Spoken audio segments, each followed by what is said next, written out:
Hello there and welcome. I'm Bob Proctor, and I am attracting good, great, and wonderful things into my life.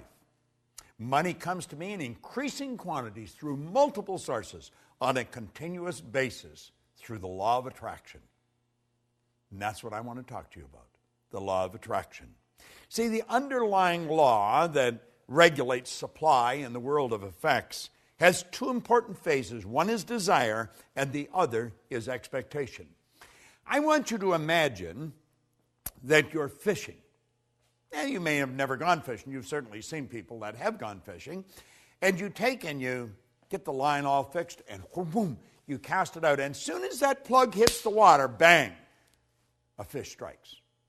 Now, you got the fish on the end of the line, but you are never going to have that fish if you don't reel it in. Well, you see, when we desire something, we are instantly connected with the invisible side of whatever good we desire. It's expectation that reels it in. Now, most people don't understand this, and they attract what they don't want rather than what they do want.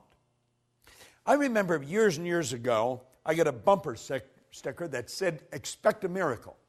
And I kept looking at that bumper sticker, and I kept looking at it and looking at it, and I got to the point where I was expecting something so good to happen in my life that I wouldn't be able to explain it. You see, I come to realize that a miracle is a word, Voltaire said, it's a word that we invented to express the known effects of unknown causes. It's something that's so good that's happened to us that we're at a loss to explain how it happened. I want to explain how I attracted something into my life that literally changed my life, changed my business, but it changed the lives of 200 or 300 million people as well. I got a phone call on my cell phone, and it was a very garbled message.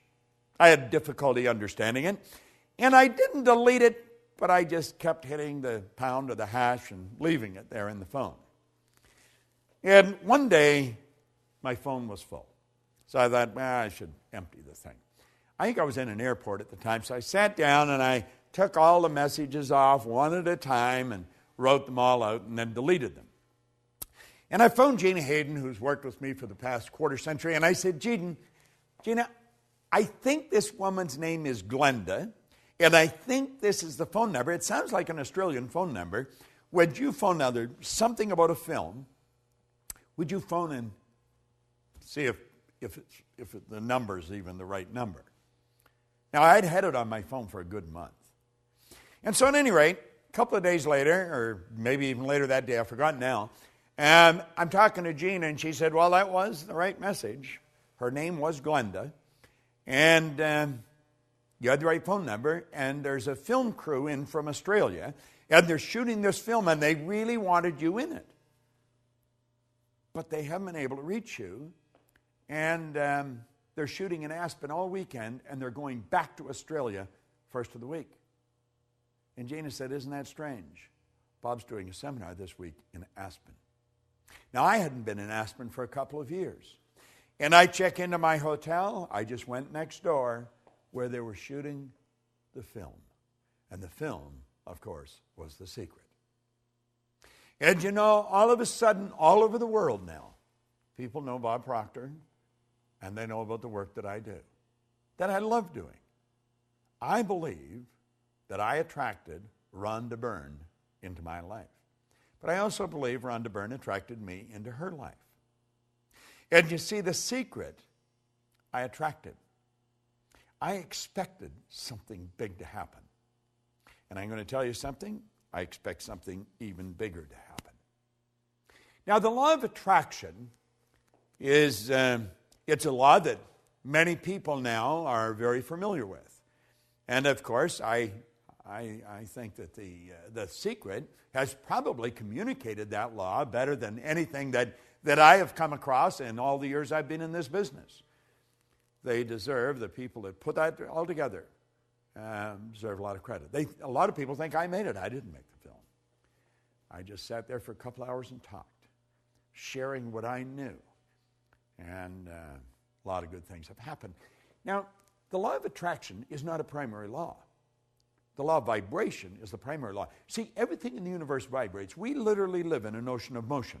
I want you to look at the walls that surround you. You think those walls are solid. They're not solid. Nothing is resting. Everything is moving. A body in a coffin is moving. Now, you may think that I'm sniffing something, but I'm really not.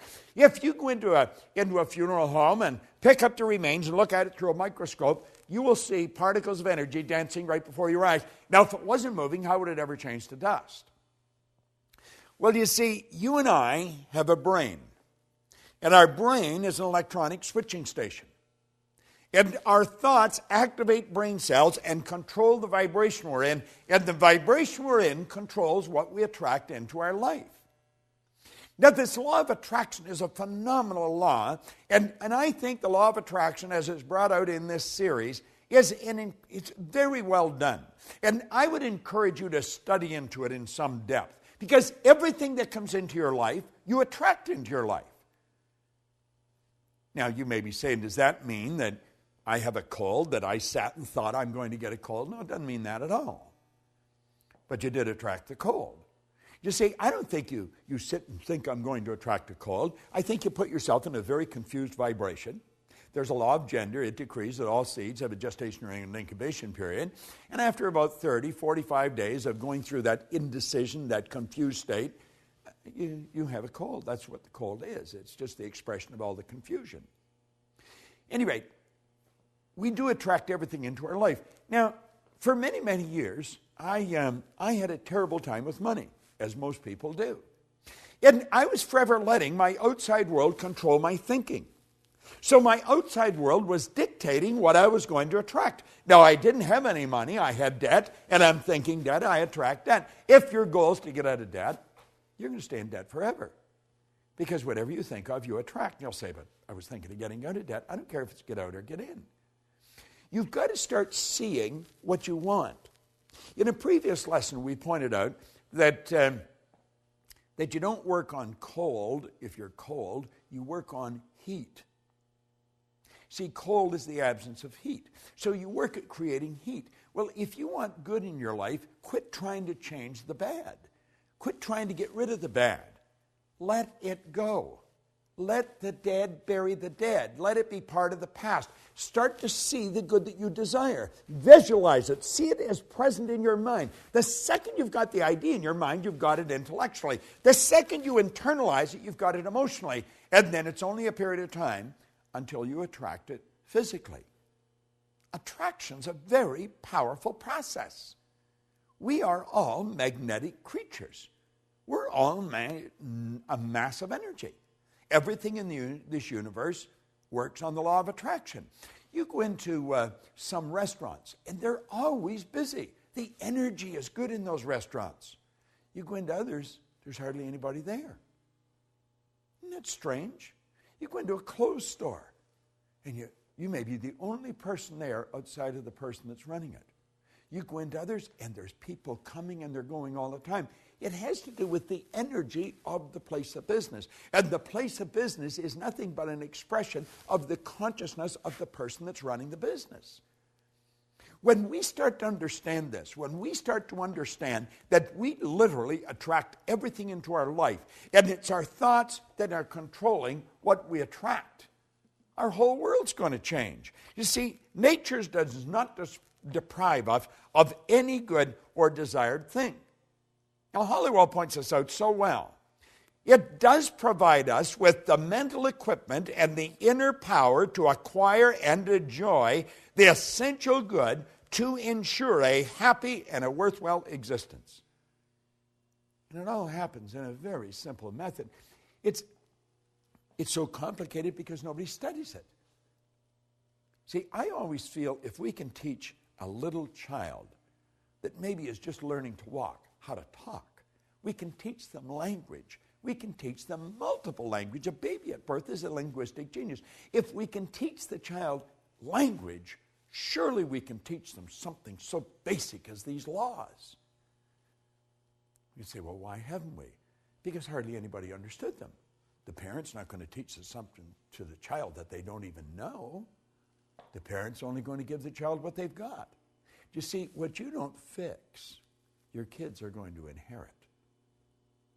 You should put a big sign on the refrigerator, attraction. Put it on the outside of your bank account.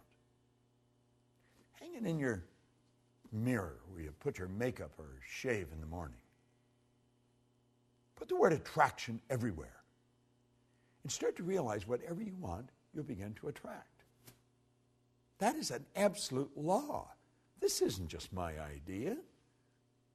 It is an idea that I've fallen in love with. And I want to recommend you fall in love with it. Study these laws every day. Now keep in mind, this video series is just an overview of these laws. Get into it in depth. Get the script. Study the script. You'd be so glad you did. This is Bob Proctor. Thank you.